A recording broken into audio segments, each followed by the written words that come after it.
dernier Raw avant le Super Showdown et peut-être également la dernière review de Raw sur la chaîne.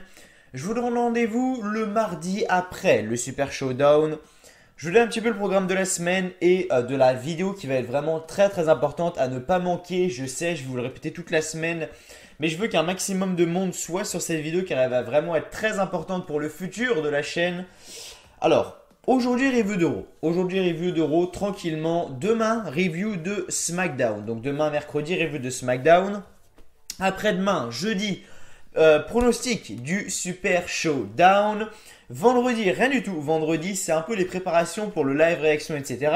Lundi, à partir... Non, lundi, n'importe quoi. Vendredi... Non, putain, pas vendredi non plus, bordel. Samedi. Samedi, à partir de 10h30, live réaction pour le Super Showdown sur la chaîne W Live France. Et enfin, dimanche, review du Super Showdown. Lundi, après le Super Showdown, rien du tout. Et mardi, après le Super Showdown, vraiment une vidéo très importante qui, je pense...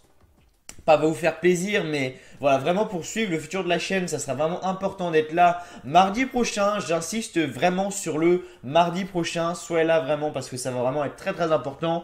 J'essaierai de sortir la vidéo vers 18h, peut-être 18h, 19h. N'hésitez pas à me dire dans les commentaires à peu près à quelle heure êtes-vous le plus disponible pour regarder une vidéo YouTube, car j'ai vraiment envie qu'un maximum de monde voit cette vidéo. Et puis après voilà, on fera un petit peu le contenu que j'ai prévu, ne vous inquiétez pas. J'ai tout écrit sur une feuille, tout est au point, j'ai plus qu'à mettre les choses dans l'ordre. Et enfin, on est parti pour cette route.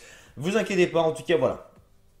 Cette semaine, on se concentre sur le Super Showdown et la semaine prochaine pour les nouvelles vidéos sur la chaîne. Bref, avant de commencer la review de Raw également, je tenais à dire que voilà, petit rappel également, je vends cette place pour Aix-en-Provence. Donc c'est le vendredi, pour ceux qui ne sont toujours pas au courant, c'est le vendredi 10 mai 2019 à 20h, je la vends. C'est une place en ringside, donc voilà, ce n'est pas du fake ou quoi, hein, je l'ai acheté encore une fois, voilà, pour ceux qui ne me croient pas. Merde, bah, si je la fais tomber, c'est sûr que ça va pas marcher, hein. Donc bref, voilà, avec le billet en main, c'est quand même mieux. Donc je disais, voilà, sur internet, donc c'est du ringside. Voilà, c'est dans les tout premiers rangs, donc autour du ring et sur la rampe d'entrée.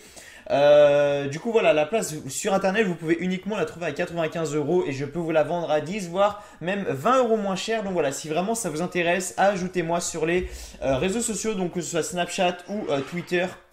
Juste au-dessus, ou dites-moi dans les commentaires si ça vous intéresse, voilà, je vous contacterai, mais voilà, si vous êtes intéressé, n'hésitez pas à me le dire en commentaire ou sur les réseaux sociaux directement. Également hier, petite vidéo, voilà également l'unboxing du DVD spécial WrestleMania 34, version française, voilà, c'était une petite vidéo assez sympa, voilà, une petite dizaine de minutes, bref.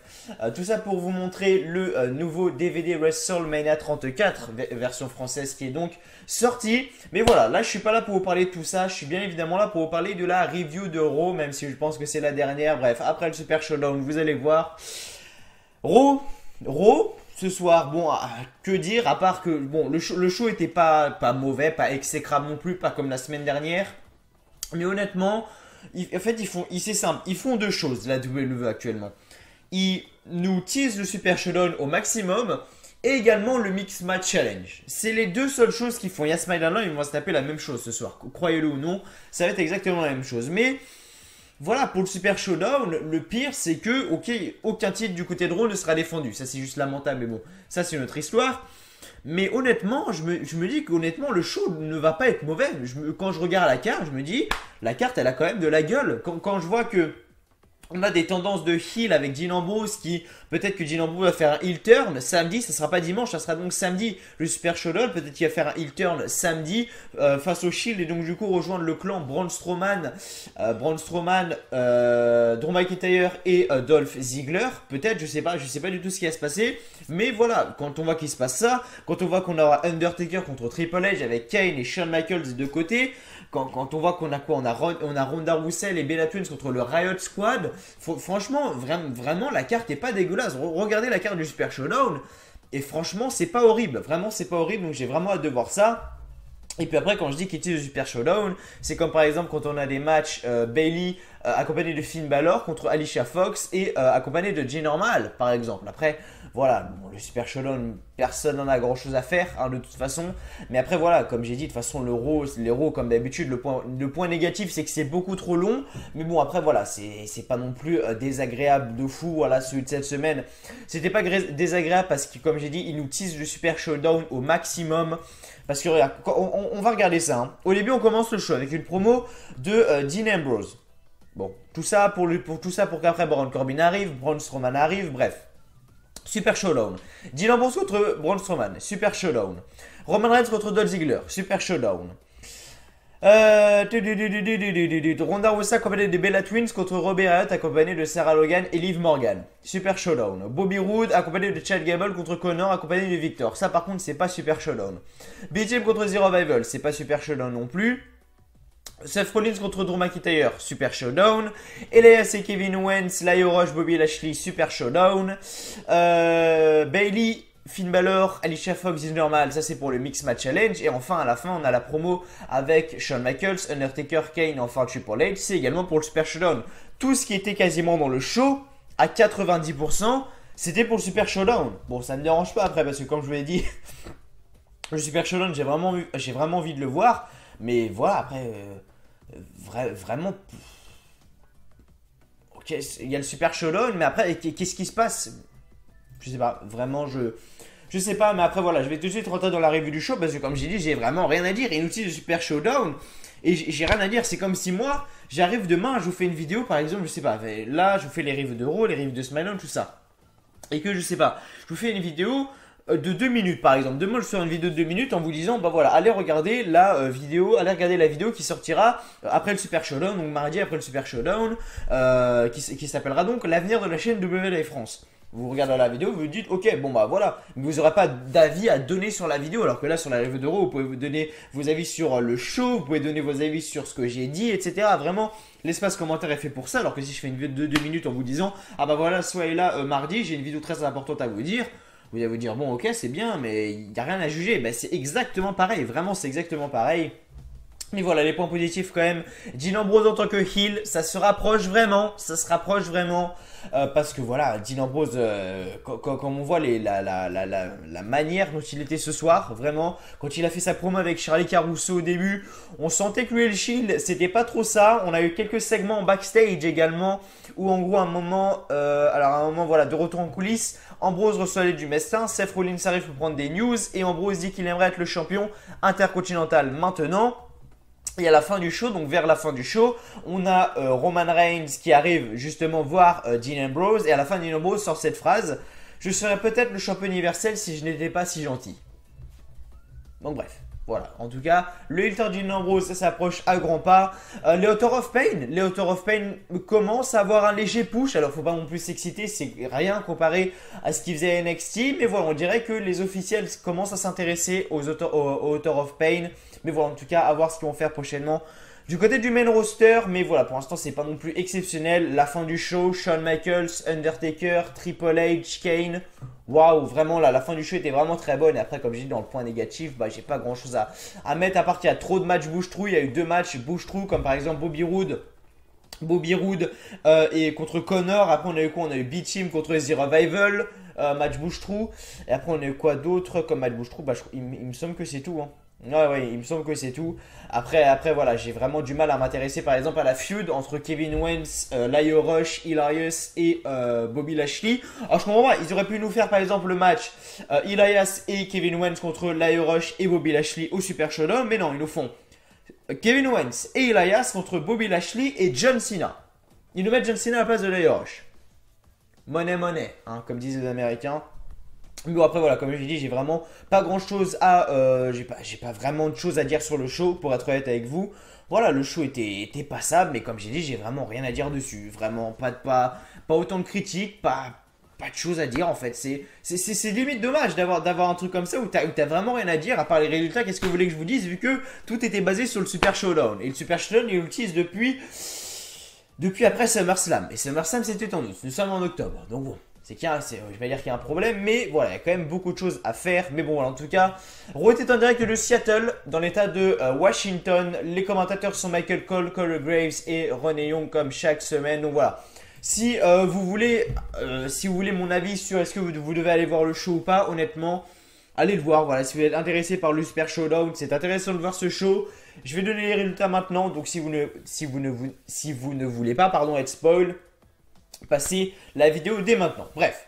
Donc je commence avec Michael Cole qui nous souhaite la bienvenue. Et Dean Ambrose arrive sur le ring. Charlie Caruso demande à Ambrose sa réaction sur le fait qu'il serait utilisé par le Shield selon Dolph Ziggler et Drew McIntyre. Dean Ambrose dit qu'il y a beaucoup de vérité dans ce qu'ils ont dit. Seth et Roman sont champions, lui il n'a rien. Quand il s'est blessé, Seth l'a directement remplacé par Jason Jordan. Rapidement.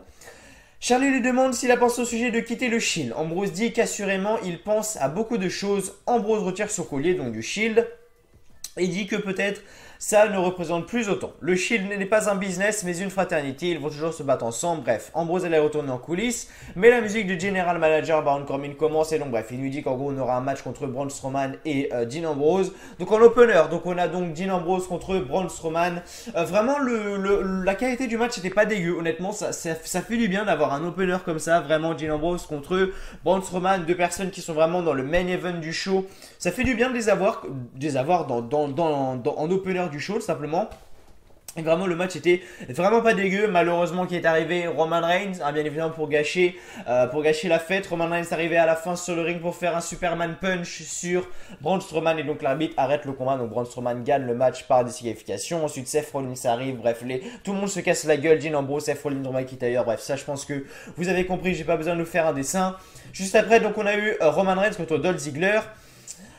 Du coup à la fin, et ça c'est vraiment un point que je me disais quand je regardais le show, je me dis Roman Reigns, le problème avec lui c'est déjà que j'apprécie pas, le mec n'a aucun charisme, il est pas bon au micro, et ok il est bon dans le ring, ça y a pas de problème, il a aucun charisme, et il est dégueulasse au micro, et Roman Reigns quand je le vois je me dis putain, quand je vois un match de Roman Reigns je me dis putain, en fait je le regarde pour le regarder, je me dis même pas oh, il y a peut-être une lueur d'espoir pour qu'il perde parce que le mec ne perd jamais, il gagne tout le temps. Le nombre de défaites qu'il a eu en solo lors de l'année 2017 et 2018, je pense même pas que ça dépasse la dizaine, vraiment. Mais bon bref, ça c'est une autre histoire. Roman Reigns gagne le match avec un spear sur Dolph Ziggler, bref, rien à faire. De toute façon Roman Reigns est push comme pas possible, mais bon, ça c'est une autre histoire. Après, donc, comme j'ai dit, on a eu Ronda Rousey accompagnée des Bella Twins contre Ruby Riott accompagnée de Sarah Logan et de Liv Morgan. À la fin du combat, donc, Ronda Rousey a fait une slam et a enchaîné du coup avec son armbar sur Ruby Riott pour la faire taper. Ronda Rousey gagne le match par soumission. Qu'est-ce qui va se passer au Super Showdown? Est-ce que le Riott Squad, est-ce que Ronda Rousey et les Bella Twins vont gagner? Je ne sais pas. Honnêtement, je ne sais pas, mais voilà. Pour être honnête avec vous, je m'en fiche un petit peu parce que voilà, moi ce que j'aurais aimé Super Showdown, c'est vraiment une chose qui quand même me déçoit parce que déjà que là j'ai une petite hype pour le show. Alors si en plus on avait tous les titres de Raw qui étaient défendus, mais alors là ça serait limite le show où j'aurais le plus de hype dans l'année mon gars. Mais voilà, quand je vois que Ronda Rousey ne défend pas son titre, Seth Rollins ne défend pas son titre, Roman Reigns ne défend pas son titre, et Drew McIntyre et Dolph Ziggler ne défendent pas leur titre, franchement ça fait mal. Donc voilà, je m'en fiche un peu du match, que ce soit Ronda Rousey et les Bella Twins qui gagnent, je m'en fous, ou que ce soit le Riott Squad qui gagne, je m'en fiche également, même si je préférais quand même que le Riott Squad gagne plutôt que ce soit les Bella Twins encore une fois. Mais voilà, mon pronostic, vous le verrez jeudi dans la vidéo pronostic du Super Showdown. Ensuite, un match simple. Bobby Roode accompagné de Chad Gable contre Connor, accompagné donc de Victor. Donc Connor gagne ce match à la fin pour faire son gut work. Je ne sais pas du tout comment ça se prononce, mais c'est pas grave. Pour le compte de 3, donc est-ce que Connor aura un push prochainement du côté du main roster? Peut-être, je sais pas. Pour le moment. Mais voilà, en tout cas. Connor est sur la bonne lancée. Après voilà, quand je prends l'exemple par exemple d'un match bouche-trou, c'est par exemple celui-là, B-Team contre The Revival. Ok, bon, B-Team ont gagné le match, mais bon, quand même, c'est un match bouche-trou, mais il s'est quand même passé une chose intéressante à la fin, c'est que voilà, les Author of Pain ont du coup attaqué The B-Team et les Revival. Et du coup, voilà, après, il s'est rien passé de spécial, hein, les Author of Pain ont tout détruit sur leur passage. Est-ce qu'ils vont aller du côté des titres par équipe de Raw prochainement? Je sais pas, peut-être à TLC, on aura peut-être un match entre les Author of Pain et Drew McIntyre et Dolph Ziggler pour le titre de Raw. Je sais pas, mais en tout cas, on verra ça prochainement. Du coup, ensuite, match simple entre Seth Rollins et Drew McIntyre. Et là, vraiment, le match a été vraiment très très bon également. Seth Rollins, Drew McIntyre Au niveau du in-ring, vraiment, on s'attaque vraiment à du très très lourd. À la fin du combat, donc, Seth Rollins s'est préparé pour son curb stomp, mais Dolph Ziggler est arrivé, il a tapé un run vers la rampe d'entrée. Et Drew McIntyre en a profité pour faire sa Claymore. Et donc a couvert Seth Rollins pour la victoire. Donc Drew McIntyre gagne ce match. Et du coup voilà, après ce qui s'est passé c'est que du coup Drew McIntyre et Dolph Ziggler ont enchaîné les coups sur Seth Rollins. Dean Ambrose est arrivé, Roman Reigns est arrivé, c'est parti en couille, bref, et du coup voilà. L'attaque se termine avec une power slam de Strowman sur Roman Reigns. Ensuite, voilà, une promo de Elias et Kevin Owens. Bref, j'en ai strictement, mais alors, rien à faire. J'arrive vraiment pas, et pourtant j'essaye, hein, mais j'arrive vraiment pas à m'intéresser dans cette rivalité, vraiment. Mais voilà, en tout cas, après, du coup, on a eu le match entre Kevin Owens accompagné d'Elias contre Bobby Lashley accompagné de Lio Rush. Kevin Owens gagne le match avec un pop-up powerbomb. Non, ça c'est après le combat, pardon. Elias applique une soumission à la Rush en bas du ring pour distraire Lashley et Kevin Owens en profite pour faire un roll-up sur Bobby Lashley pour le compte de 3. Donc Kevin Owens gagne le match. Et après du coup ce qui s'est passé c'est que voilà, la Rush est lancé en crossbody du coin mais Elias l'a repoussé avec juste un coup de poing. Le petit là il a sauté la troisième corde, coup de poing d'Elias, couché. Et du coup voilà, Kevin Owens a terminé avec une pop-up bomb sur Bobby Lashley. Et enfin le dernier match du show, Bayley accompagné de Finn Balor contre Alicia Fox, accompagné de Jinder Mahal et Sunil Singh. Et c'est dans les moments comme ça que je me dis putain que Finn Balor est vraiment descendu à un point, waouh, vraiment compliqué quand même. Hein. Quand je le vois qui fait ouais comme ça pour quand, vers la foule et quand il y a les trucs de Bayley là en mode enfant là. Je me dis vraiment que Finn Balor est vraiment descendu à un point très très bas, vraiment. Mais bon, après voilà, comme j'ai dit, c'est triste. Mais bon, quand je vois des talents comme ça qui sont gâchés, comme Finn Balor, les Author of Pain, Bobby Roode, c'est triste, mais bon, c'est comme ça. Mais en tout cas, voilà, Bayley gagne ce match, en tout cas avec un Bayley to Bayley, j'en ai pas grand chose à faire. Et enfin, pour clôturer le show, Shawn Michaels arrive sur le ring et prend le micro. Shawn Michaels dit que c'est bien de revenir à la maison. Shawn dit que l'Undertaker aura Kane dans son coin et lui sera dans le coin de Triple H. Kane doit savoir que s'il monte sur le ring, il va le renvoyer en bas signé Sweet Chin Music. Et donc là, on a la musique de Kane qui retentit. Jusque là, bon, tout va bien. Et Kane arrive derrière Shawn Michaels. Donc en gros, on a Shawn Michaels qui regarde comme ça, il fait bon, vas-y Kane, vas-y, ramène-toi. Et ensuite, du coup, Shawn Michaels il attend comme ça, sauf que Kane est derrière lui. Et on entend ensuite le dong de l'Undertaker. Bon, la pop de malade. Les deux arrivent, ils commencent à frapper, du coup Shawn Michaels. Et la musique de Triple H est arrivée. Triple H a tapé un sprint pour arriver aider. Donc bref, la caméra a coupé, on a l'habitude. Du coup voilà, donc comme j'ai dit, Triple H est arrivé, il a tapé un sprint sur la rampe d'entrée. Mais voilà, il s'est fait totalement déchirer par l'Undertaker et par Kane du coup. Et du coup voilà, après l'Undertaker, il a retapé un Tombstone Pile Driver sur Triple H. Et donc le show s'est terminé avec une célébration de Kane et de l'Undertaker. Bref voilà, c'était tout pour la review de Raw. Je vous ai donné un petit peu les résultats. Je pense que vous pouvez le voir, honnêtement, c'est le contenu des reviews d'Euro baisse avant. Quand on regarde une vidéo, on regarde une review d'Euro de genre il y a 2-3 mois, on voyait vraiment que j'étais à fond dedans, que voilà, je me disais putain, allez, ouais, le show, ceci, cela, trop bien, tout ça. Enfin, trop bien. Bon, je critiquais un petit peu, mais voilà, j'étais plus dedans. Et là, vraiment, c'est pas que j'ai plus envie de les faire, c'est que je sais pas, je sais pas, il y a un truc qui va pas, mais en tout cas, comme vous pouvez le voir, encore une fois, la review de Raw, bon, la semaine dernière, la review de Raw pas bonne du tout. Honnêtement, la review de SmackDown pas mal, mais cette review de Raw là également, je sais pas, vraiment il y a un truc qui bloque, je sais pas, mais en tout cas, vraiment vite que cette semaine passe, vraiment, parce que, je sais pas, comme j'ai dit, vraiment, je sais pas ce qui se passe en ce moment, je sais pas que j'ai pas envie de faire de vidéo, bien au contraire, mais j'ai plus envie de faire de review en fait, et complètement. Bref, rendez-vous après le Super Showdown quand même. Merci à vous d'avoir regardé. À demain pour la review de SmackDown. À après-demain pour la vidéo pronostic du Super Showdown. À samedi pour le live réaction. À dimanche pour la review du Super Showdown. Et enfin mardi, vite que mardi arrive s'il vous plaît. Pour la vidéo, l'avenir de la chaîne. Parce que j'ai vraiment hâte de la faire cette vidéo. Parce qu'elle me tient vraiment à cœur. Bref, en tout cas, merci à vous d'avoir regardé. Je vous souhaite à tous une très très bonne journée. Une très très bonne soirée. Prenez soin de vous. Allez, ciao, bye bye.